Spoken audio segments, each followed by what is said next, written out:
Uh, Good afternoon or good evening, wherever you might be and whenever you might be. I want to welcome our television audience, our guests, our members, and our interpreter, Jamie. Um, we are rebroadcasting our meetings for the Mayor's Commission on Citizens for Disabilities for the City of Omaha. And I'm informed that they're at 5 o'clock on Monday, so you might be watching this on a Monday. um, on Channel 22, KPAO. That part of my little read it piece is correct. Um, Videos of these meetings can also be viewed at the Disabilities Commission website. If you go to www.cityofomaha.org, pretty easy to remember, then click the mayor's office, then click Disabilities Commission.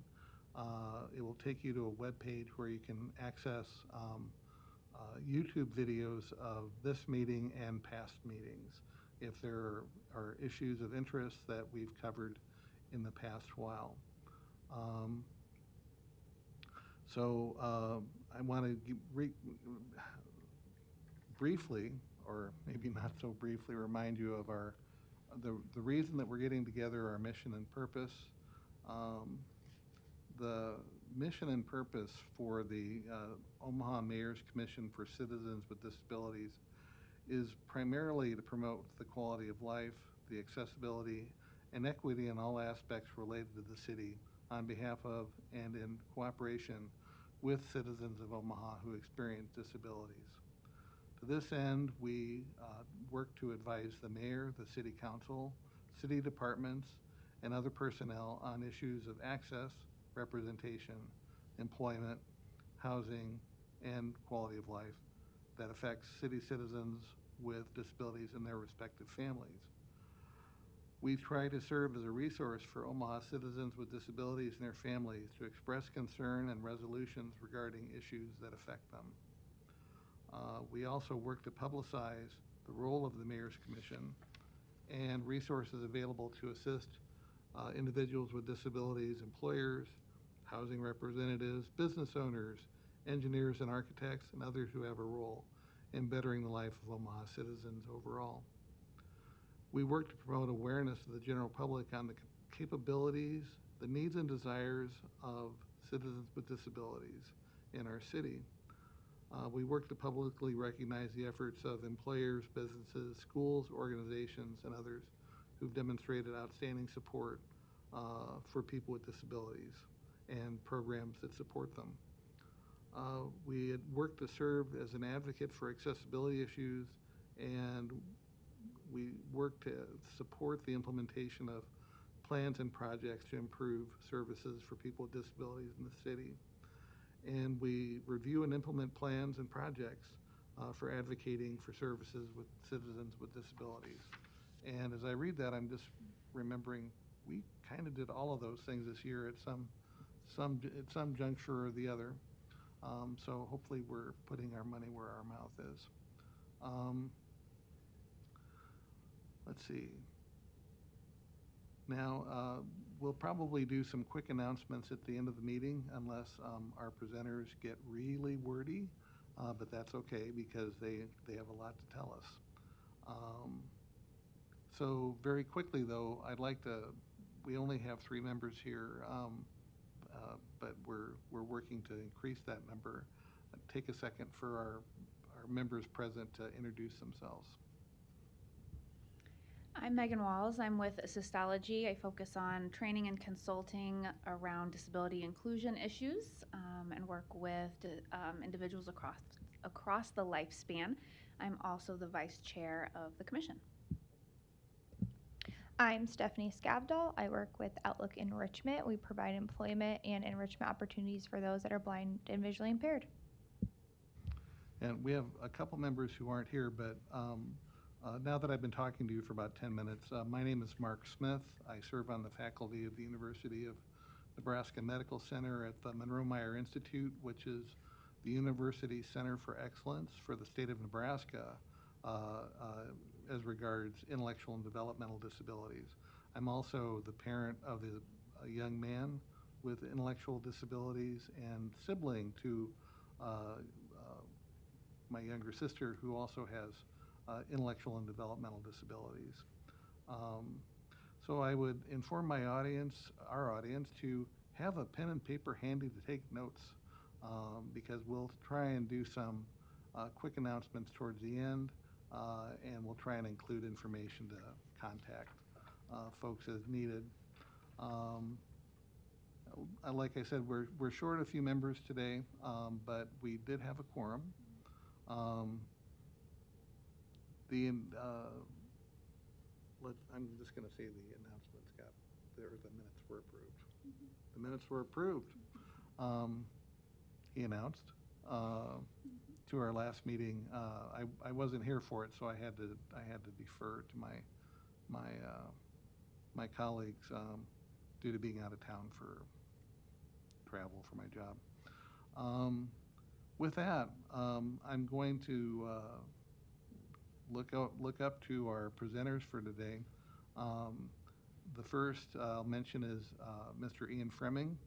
He directs navigation services for Madonna School, which is a long-standing program in the city of Omaha for students with disabilities. And he works in particular in the area of employment and employment services as related to the Madonna School program.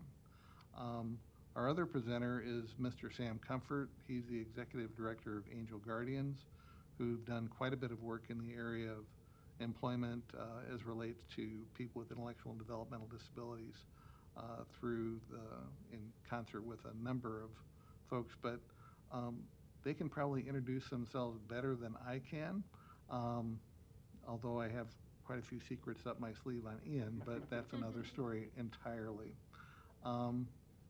With that, I will open it up to our presenters to share a little bit about the issues of disability and employment, which is our topic for this month. So thank you guys for being here. Awesome. Thanks, Mark. Thanks for the introduction. Do we have to put on a slideshow?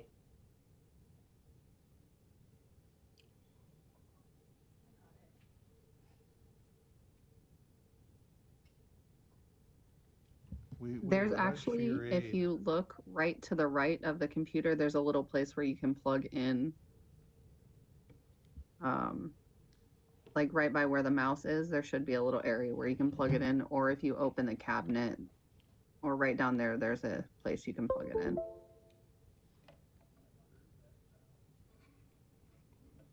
And Nydia, you'll have to give permission to share on Zoom.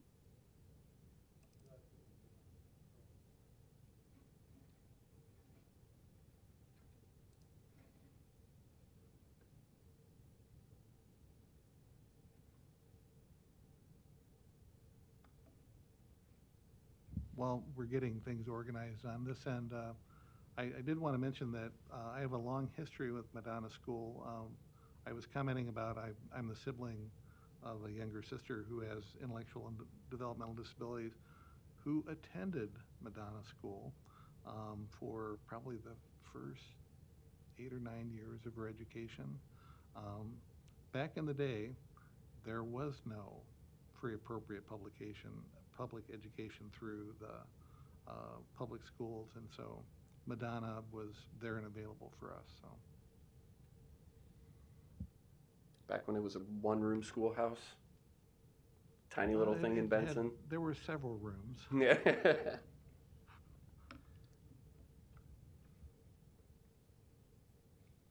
Okay, host now.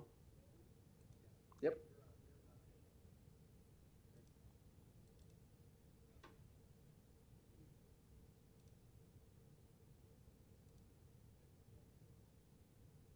Okay, awesome.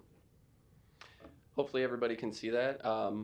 As Mark said, my name is Ian Fremming. I'm the Director of Adult Services for the Madonna School.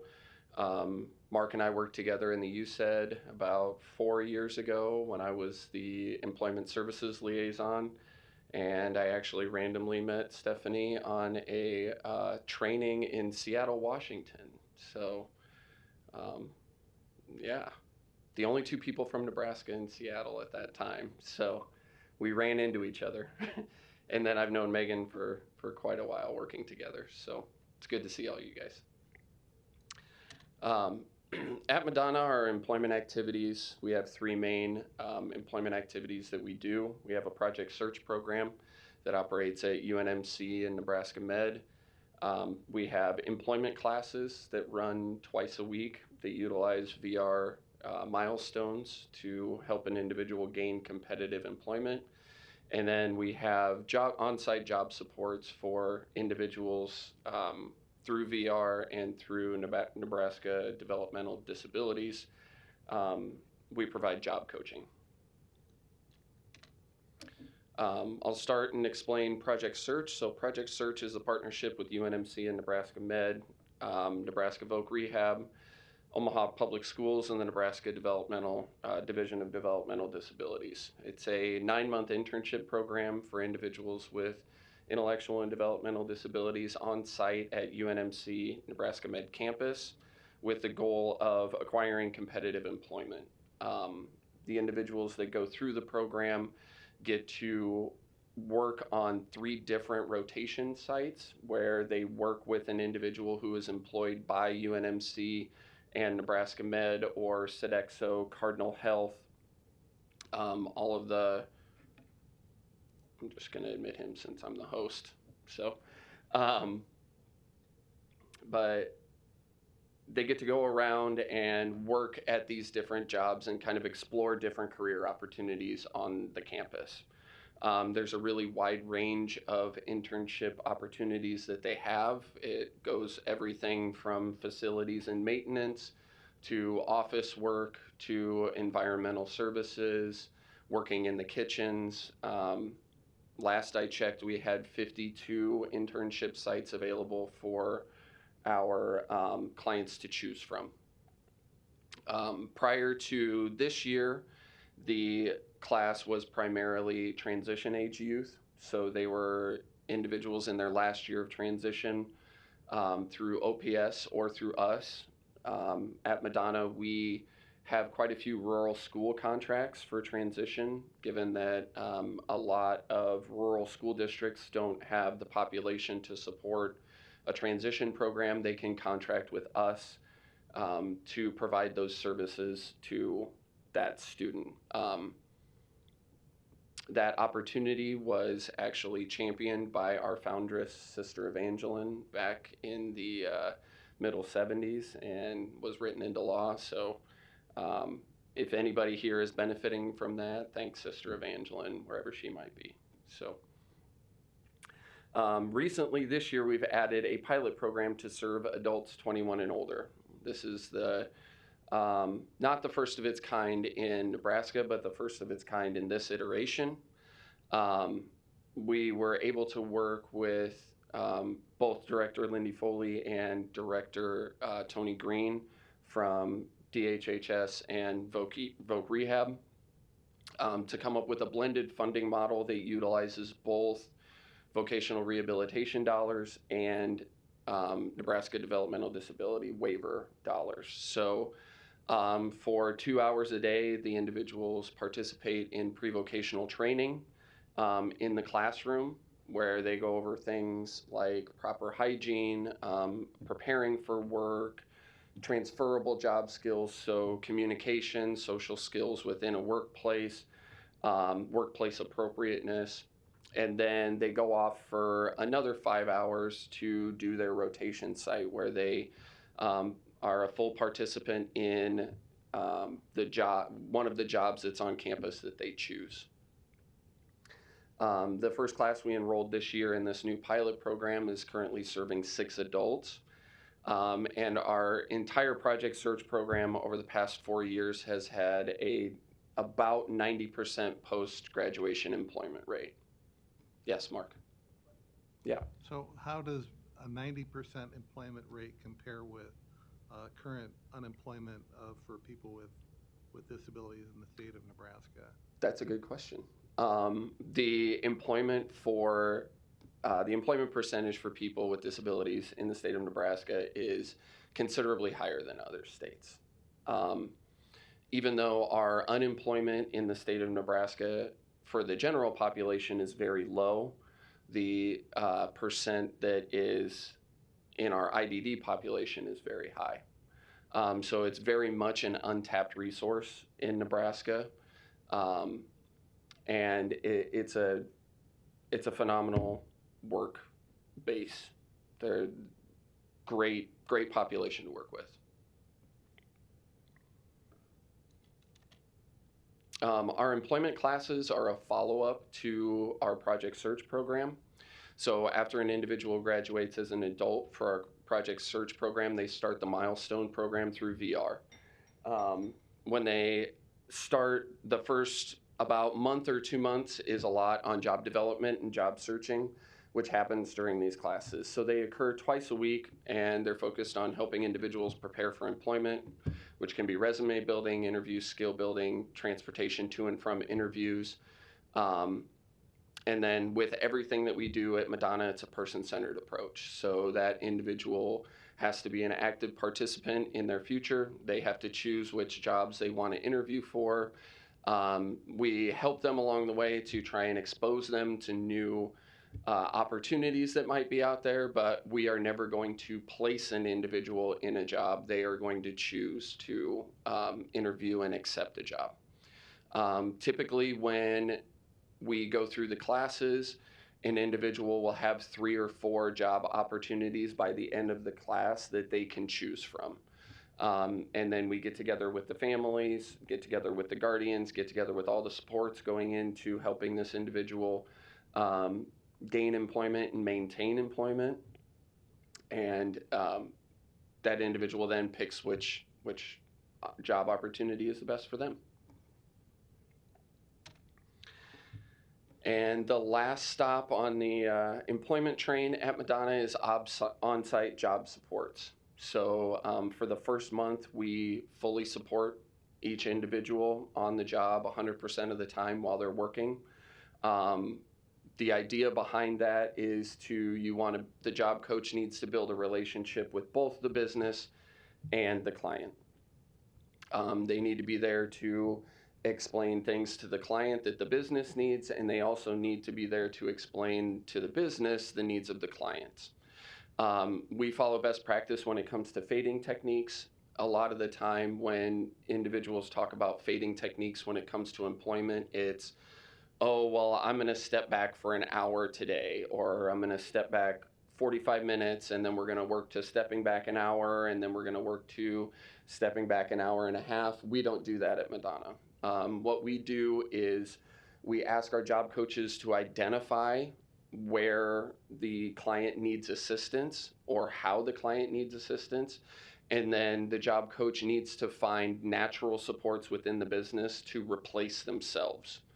So whether it's an individual is having trouble staying on task, well, I think we all in our jobs have trouble staying on task sometimes, and we all need help and support from our coworkers. So it would be up to that job coach to then go approach the coworker and say, hey, this individual really needs help staying on task. Can you just maybe cue them to get back to what they're doing if they start small talking? So again, we follow best practice on fading techniques and really try and be at the pinnacle of providing supports for employment. As I said before, we always provide support to the business. So sometimes that's understanding universal design, which Megan knows much more about than I do. So if you have any questions, definitely direct those towards Megan. But we're big on reasonable accommodations. Everybody needs reasonable accommodations in their life, whether it's switching from an analog clock to a digital clock, or maybe, an accessible keyboard that's a little bigger than your normal keyboard. And what we found in working with this population is that, yes, we are usually doing the reasonable accommodation for the person that we are providing supports for, but it almost always benefits the general population that is working in that business at that time. So we get some really, really good feedback from businesses about, hey, I never thought to do that, and it's added a great benefit, along with having an employee that is top notch and very reliable. Currently in our employment program, we're serving 32 individuals, so that's about 63% of our population right now that we serve is competitively employed in some manner. And the last thing I'll leave you guys with is barriers to employment. So I'm sure you guys can all solve these by the time that we're done here, and then we can just delete this slide for the next time that you guys ask me to come. But the biggest one right now is transportation. So to and from work is not funded through any state support program. That is always our biggest barrier. It does no good to get an individual a job at UNMC and Nebraska Med, no matter how good of a fit that job is, if that person lives in Bennington and their parents work throughout the day. Getting transportation to and from work is always the hardest thing. Our public transportation in Omaha is great inside the inner city, but as you work out towards the more rural communities, it falls off significantly.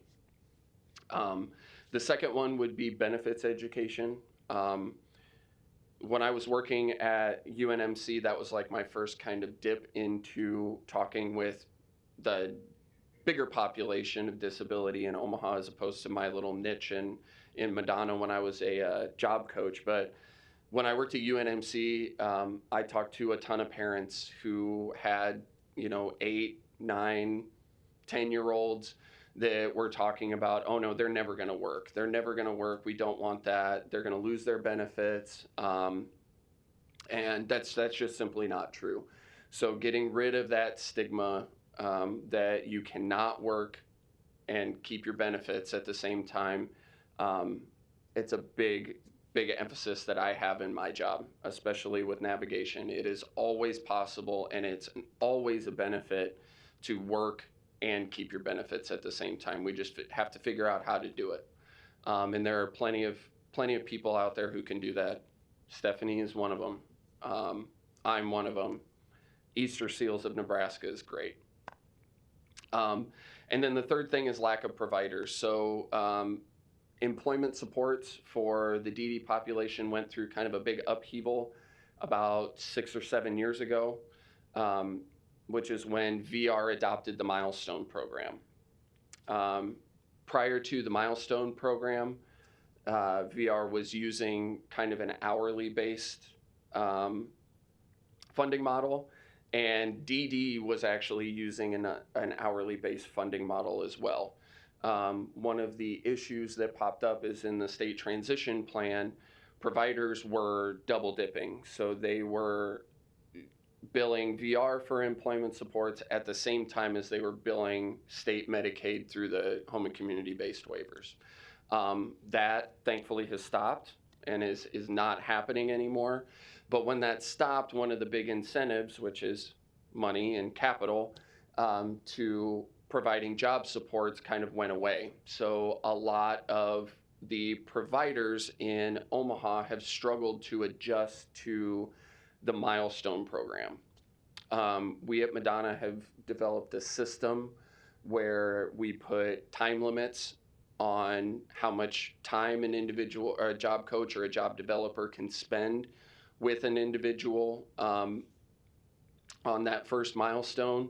And then after, if we don't hit that mark, which we've never not hit that mark before, but if we were to not hit that mark, then we would have to find another way to fund it. So we would have to dip into outside donations or some sort of philanthropy from the community.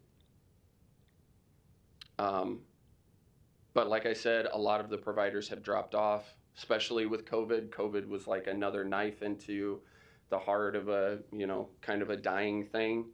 And some of the bigger providers pulled way back on employment. So that's all I have for my presentation. If you guys have any questions, I'd be happy to answer anything. I had a couple comments. Yeah. First, going back, I actually knew Sister Evangeline pretty well, and she was a force of nature. Yes. And I'll leave it right there. Yep. The second, I wanted to note kind of for our audience that when you talked about Director Foley and Director Green coming together, we're talking about programs that typically did not, I don't want to say they didn't play well together. I don't think they played together at all. And so Project Search is a program that has required that level of collaboration, and to their credit, Lindy Foley and Tony Green stepped up and made it happen. And the last thing I'll say is, again, just to go back to the, I believe the UNMC program is the longest running search program in the state. There are other search programs, but It is the second longest. second one, well, Yep. irrespective, any employment program that's achieving over 90% placement, I don't care what you're talking about. That's significant, and we're, it's just search is a program that emerged from the USED network, and so it's just nice to see it accomplishing such great outcomes here in Omaha. So. Yeah, it's a fantastic program, something that we kind of identified as one of the main factors in that post-graduation employment rate was the continuity of service. So because Madonna School had two parts to it, one being the adult side and the other being a school-based service, the graduates of Madonna were able to work with our Project Search team for an entire calendar year. Whereas in the public school system, they're only able to work with them for 9 months, and then they get handed off to either VR or another adult provider that subcontracts with VR. So being able to have that rapport and that understanding of an individual without reading it on paper and actually experiencing it all the way through, that we believe that that's a huge factor in our success rate for employment. Outstanding. Yeah, and again, credit to Director Green and Director Foley on coming together and working on that. Agreed. Yeah. Other questions? I just had a couple to get some additional information out there. So with the Project Search program, if I'm not a Madonna client currently, and I want to tap in and participate in that program, what does that look like? How Yeah. does that happen? So you would have to become a Madonna client if you're an adult. Through our transition side and the OPS side, if you were an OPS student, you could absolutely participate. You would just have to work with the OPS administration to get the information to come to our assessment day. But yeah, anybody can come and join. You would have to be a client of Madonna for that 9 months. But after that 9 months, if you don't want to utilize Madonna for job coaching or job development or anything like that, that's your choice. So all we're asking is that you be a client of Madonna for the 9 months that you're in the program, so that we can utilize DD and VR dollars to help support the program. Awesome. And then you mentioned very briefly this concept that you're involved in around navigation. Yeah. What does that look like, and what does that mean for Madonna clients? What does that mean for the general community who has questions? Yeah, so one of the main reasons that I was brought back to Madonna was because the president, John Burt, identified a hole in their service. And it was that parents were not in touch with the system and in touch with supports. And it was really hard for them to go out and find the supports that they actually needed. They weren't tapped into the right resources. So he brought me back in to kind of cast a wider net for services and be able to help those families navigate through that really tough time, especially in adolescence. Other parents can be your best resource and they can be your worst resource at the exact same time. They can be your best resource to tap you in and say, hey, this worked for me, go try this. And they can be your worst resource in saying, don't even bother with it. I tried it, and here's the pain that I went through. So don't even try it. Every individual is just that. They're an individual, and every individual's case is different. Um, and so that's a lot of what I do at Madonna, is figuring out how to help those individual cases navigate the complex systems of federal Medicaid, Medicare, Social Security, Title II benefits, all those different things, as well as connecting with community partners like Assistology for assistive tech. So it's my hope that a parent can call me and say, hey, I have this problem. I really need this. I don't know what to do. I'm at my end of my rope, and I can pick up my phone and make 5 different calls and get that person support within a couple months. Wonderful. Yeah. Thank you. No problem. Should Thank I turn you. it over to Sam? Sure. Okay. Good afternoon, everyone. Sam Comfort. I'm the Executive Director of Angel Guardians. Thank you for the opportunity to be here. It's fitting that we're talking about employment services, as October is National Disability Employment Awareness Month, so appreciate the opportunity to kind of speak to what AGI does and needs that we see in the community as well. So first, just a quick rundown of AGI. At AGI, we foster abilities, increase access to, and create opportunities for inclusion. We believe that because of our work, people have access to meaningful choices and control over their lives, that they are thriving in an inclusive community that cultivates diverse abilities. Our values and service include equity, innovation, community, accountability, and passion. We strive for staff to embody these and for clients to be able to say the value of the service that they receive. Quick rundown of the programs and services that we provide. We are a provider through Nebraska Department of Health and Human Services, as well as Nebraska Department of Education, and a contractor with vocational rehabilitation. The programs listed on the screen in front of you are day programs primarily. Community Connections focuses on community integration. We're out in the community greater than 70% of the time. Artworks also focuses in the community setting, but provides the materials, instruction, support for individuals to develop art and market it in the community setting. VSP Club is our social recreational opportunity. Happens evenings and weekends. And then Teamworks, the point of my presentation today, focuses on providing supports for individuals to develop skills as well as find and keep competitive integrated employment. So as Ian mentioned earlier, Nebraska has a higher employment rate for people with disabilities than some other states, but there's still work to be done. The latest data I was able to find was that 48% of Nebraskans with disabilities are employed. If we look at that, and beyond that, looking at, I just lost the word, labor force participation rate is even lower. So we need to ensure that there are opportunities and look at funding sources to ensure that staff can provide support for individuals who want to gain employment.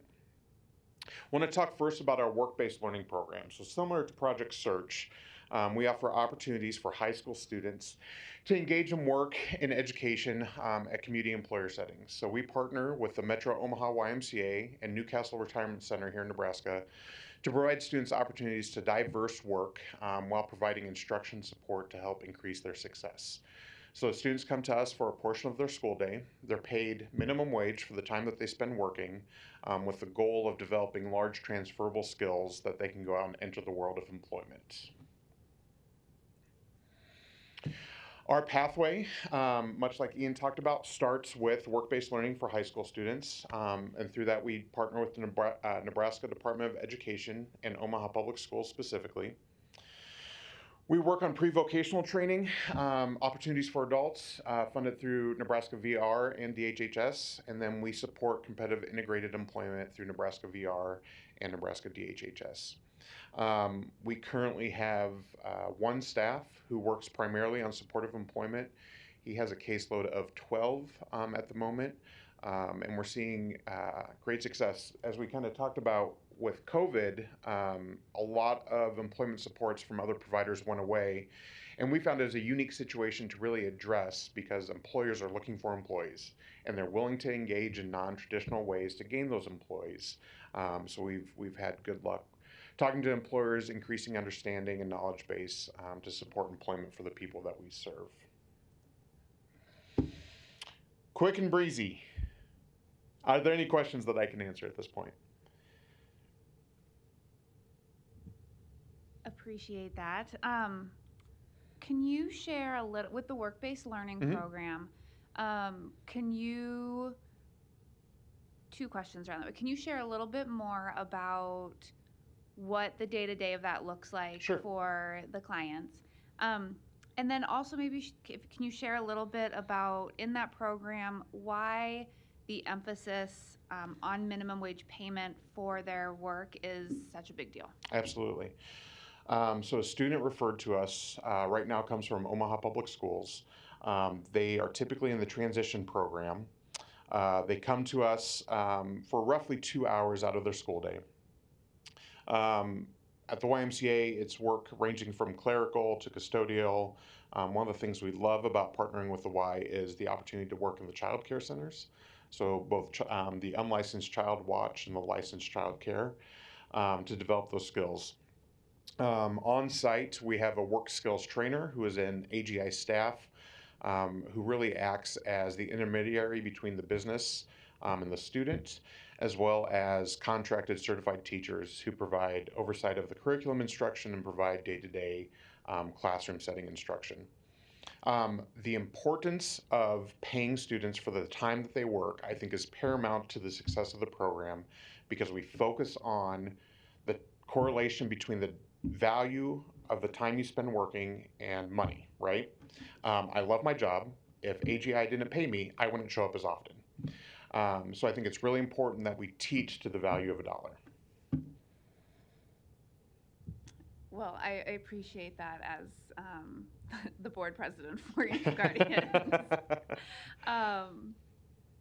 This question for either you or Ian, or both of you, as you're exploring growth of these programs and having conversations with businesses and families that are interested, what types of jobs or opportunities are your clients or the students asking for? You mentioned kind of childcare, but for anyone that's listening and watching, like if they're involved with a business or an organization, like what are you hearing that the experiences that they are looking for?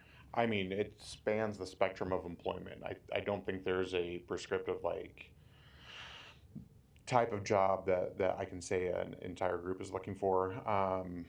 We do see a lot of interest in either childcare or working with animals. I would kind of say, yeah. That's the other one that I was going to say. What is it? Pet store. Pet store. Yeah. I think it's interesting. I think people who have utilized services want to provide service in some way. That's the model that they've seen or that they know. But, we've supported people who explored career paths in data entry, clerical tasks, supporting a couple people right now who are working at Hy-Vee. Yeah, it's all across the board. So, and I may have missed this, Sam, but so how many folks that have kind of come through your program are actually out competitively employed at this point? Through the work-based learning program? So we're in our second year. We only had 4 students who graduated and left school-based services. 2 of those have employment.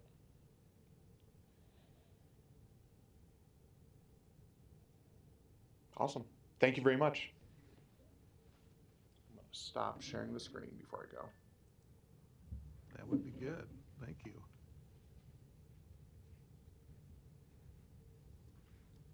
Well, our great thanks to Sam and Ian for coming and talking a little bit about these issues. I would be remiss if I didn't say what a nice job Hannah did when she came several months back to talk about one of the contracts that AGI has for related to staff training around behavioral supports for people with disabilities in DD services. So did a great job. So Hannah rocks. A couple things I'll finish up with. We did have a pre-meeting, and as I mentioned, like we approved our minutes and the agenda, et cetera. But we had a couple of discussions, and some of this is going to come back to kind of touching base with our other members who weren't able to make it today. First of all, we're looking at the 28th is our next scheduled meeting, and there was a discussion around, well, that's adjacent to a holiday, and I think at least for the moment we're staying with the 28th of November, and seeing how that works and seeing how it works for the other members. So more to come on that. The second thing I would mention is that we're going to continue with the theme of employment, and maybe broaden it out and look at folks that might be able to speak, to, I guess, more broadly to disability and employment. And so we're looking at the possibility of reaching out to vocational rehabilitation, as was mentioned often, is so critical in terms of the employment work that's going on in the Omaha area, to see if what they might be able to talk to us about. And of course, Megan and Stephanie and I and most of the folks on the board now have dipped our toe in that, or at least play in that sandbox. How about that? Dip the toe in the pool. I think some of our members had dove into the pool lock, stock, and barrel. So, but we're going to stay with employment, and then we would be looking at taking a break for Christmas. Having a meeting around the Christmas holidays just never seemed to kind of go quite right. And then we usually do our planning meeting in January. So that's kind of a rough idea of what our plans are going forward. So we will have a meeting in November. It's unlikely we'll have a meeting in December unless something comes up and we have a specific reason to meet. And then we usually do planning for the year in January. It's usually very cold out by then, but it'll be here before you know it. The other thing we talked about was we're hopeful that we're going to be seeing some new members. We've been low on members for a significant period of time. Again, as was mentioned by our presenters today, COVID-19 and that whole circumstance hurt us, in terms of people that were able, and then the process of getting new members approved. But apparently we're hearing that things might be moving. I don't know if Gerald wants to jump up and, well, Gerald's nodding, and I'll take it. Good news only, Gerald. Yes, we have good news. This is So- Gerald Kuhn with the Department of Human Rights and Relations. Yep, Gerald Kuhn, Human Rights and Relations. I do know that recently I spoke with the mayor during our last one-on-one meeting, and she assured me that we had to get a chartered board through, and that is all done. So now we're coming back, and we have everyone's application that has applied. We have reviewed them. We're just waiting for the mayor's stamp of approval. And so the applications have been moved forward to the mayor's office. They are in Carrie Murphy's possession, and we should be hearing something from them very soon. That's great. Will, that's great news. So they have moved from my hand to the mayor's office. So that's a big step. We will take progress, Yes. Gerald, absolutely. All right. No, some of our discussion was around looking at some innovative ways of kind of doing our business in terms of supporting people with disabilities in the city and supporting the city as it does its work, and how that relates to people with disabilities. And having our numbers so low has limited, Yes. our capacity to. So we're grateful for folks like Sam and Ian and others that are willing to come out and talk to us, and so that we can continue to try and put the word out. But, you know, some of us are a little bit ambitious, and Absolutely. we're And working ahead. I am ambitious as well because I know this board does great work. And this is one of the boards I'm very proud of because through it all, you guys keep plugging forward. And I'm very appreciative for that. And I know that once we get a functional board, a 9-member functional board, then we will move forward with full steam.